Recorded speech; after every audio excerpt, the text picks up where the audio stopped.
આપ સૌને નમસ્કાર। આજે અહીં પધારેલા મારા આદરણીય દલિતો હું મારા ખેલાડીઓનું સન્માન કરીશ। દાતાઓ તો પછી કારણ દાતાઓની ફરજમાં આવે છે એટલે કંઈક આપવાનું। એ ગામના છોકરાઓ છે, પ્રોત્સાહિત નહીં કરે એવું ના હોય, પ્રોત્સાહિત કરે અને હંમેશા મારું ગામ આ રીતે જ મારા ખેલાડીઓને પ્રોત્સાહિત કરશે એવી એક અપેક્ષા પણ છે। અને મારા ગામના દાતાઓ એવા છે કે અમને સામેથી એમને કહેવું ન પડતું હોય, સામેથી કહેતા હોય છે કે મારું લખી નાખજો।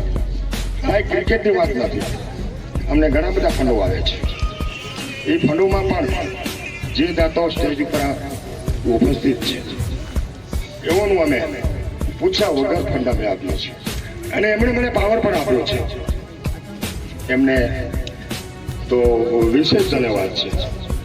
બીજું આ ક્રિકેટનું મેદાન જ્યારે છોકરાઓ અહીં મારી પાસે આવ્યા પહેલા દિવસે આનો કાર્યક્રમના આયોજન માટે, ત્યારે મેં એમને કહ્યું હતું કે તમે કરો, ગામ તમારી સાથે છે અને આવું આયોજન થવું જોઈએ। મારી આ ભૂમિને જીવંત રાખવા માટેનું એક ચેતનવતી રાખવા માટે મારા ખેલાડીઓએ રાત દિવસ એ મહેનત કરી છે। કોઈ પ્રેક્ટિસ વિના, કોઈ તાલીમ વિના, એમની પાસે કોઈ કેપ્ટન નથી, એમની પાસે કોઈ આ ખેલનો શિક્ષક નથી, છતાં પણ રાજવીર જેવી ટીમની સામે જ્યારે મારી ટીમ આવતી હોય એનું પણ અમને ગૌરવ રહ્યું છે। અને હંમેશને માટે આપ જ્યારે આયોજન રાજવીર ટીમ જ્યારે નખત્રાણામાં આવું ભવ્ય આયોજન કરશે તેમાં અમારો આના પર ડબલ સહયોગ મારા ગામનો રહેશે તેની પણ ખાતરી આપું છું।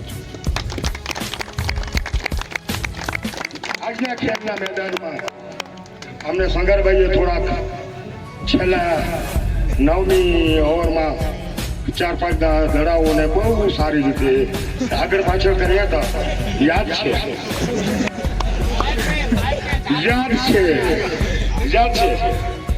ઘર 5 બોલ એવા કાઢ્યા હતા કે આપણે 100% છક્કો મારી શકતા હતા, પણ એવું નથી। પણ શંકરભાઈએ થોડુંક અમને પણ ક્યાંક પાછળ મૂકી દીધા। વધારે તો મજા એ આવી કે જે આ મેદાન હતું, આ મેદાનને તમે ભવ્ય રીતે રમ્યા છો। લગભગ 14-4 સુધીમાં આપણે આ મેદાન ઉપર ક્યારે વાત નથી થયો, ક્યારે વિવાદ નથી થયો। એક એકતાના પ્રતીક તરીકે આપણે ઉછી આવ્યું છે આપણું મથલ, એ બદલ